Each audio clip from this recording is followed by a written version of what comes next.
Known as the Twin Cities, Minneapolis and St. Paul make up one of the largest metropolitan areas in the United States, home to more than 3.6 million people. While often lumped together, many people don't actually know much about the individual cities themselves, and even fewer would be able to tell you about the neighborhoods found within them. Today I will be looking at where to stay in Minneapolis-St. Paul and determining the best areas to stay in the Twin Cities. We begin in possibly the most popular destination in the Twin Cities, downtown Minneapolis.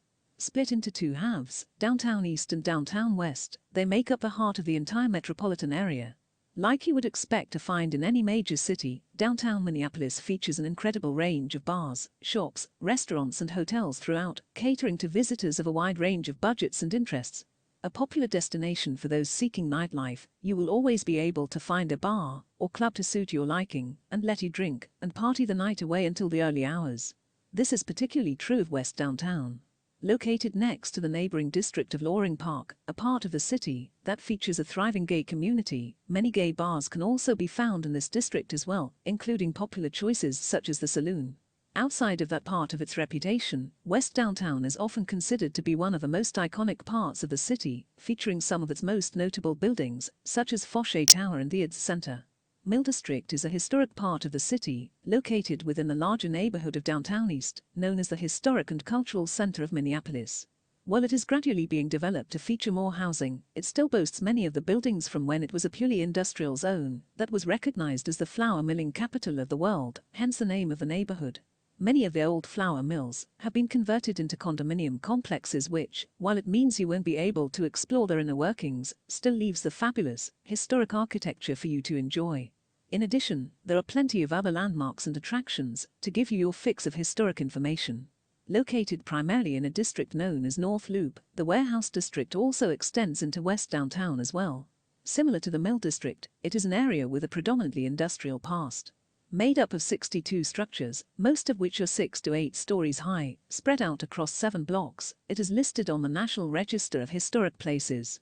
Boasting a wide array of architectural styles from throughout the years, Warehouse District was at one point the epicenter of the city's art scene, featuring more than 20 galleries.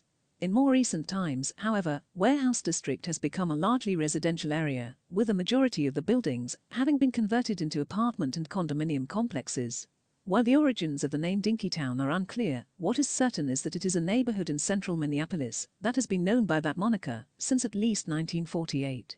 A part of the city with its own unique feel, Dinkytown is known most prominently as a largely student-focused district due to its proximity to the University of Minnesota. Filled with student accommodation, it offers a distinctly bohemian feel that often accompanies this sort of neighborhood. The Mall of America is situated in the suburb of Bloomington, which is located just outside the Twin Cities. First opened in 1992, it is the 7th largest mall in the world, the largest outside of Asia, and is visited by 40 million people each year. Containing 520 different establishments, it is a fabulous place to indulge in retail therapy, no matter what your interests are. Everything from clothing and electronics shops to department stores, and popular tourist locations like M&M World mean you will never be short of things to browse or buy. Our final destination of downtown St. Paul is the only one on this list located in the other of the Twin Cities. While it still features many of the stereotypical attractions that you'll find at the heart of any major city, St. Paul is a little different to Minneapolis in that it has less in the way of nightlife and tourism, yet more to offer in the way of culture. For starters, as the capital of Minnesota, this is where you will find the state capitol building, which is always a wonderful place to uncover the history and enjoy the architecture of an American city. As you can see, the Twin Cities of Minneapolis and St. Paul have plenty to offer between them. Hopefully this video will have helped you narrow down exactly where to stay to get the most from your trip. Now, all that's left to do is go and get it booked so you can experience it all for yourself.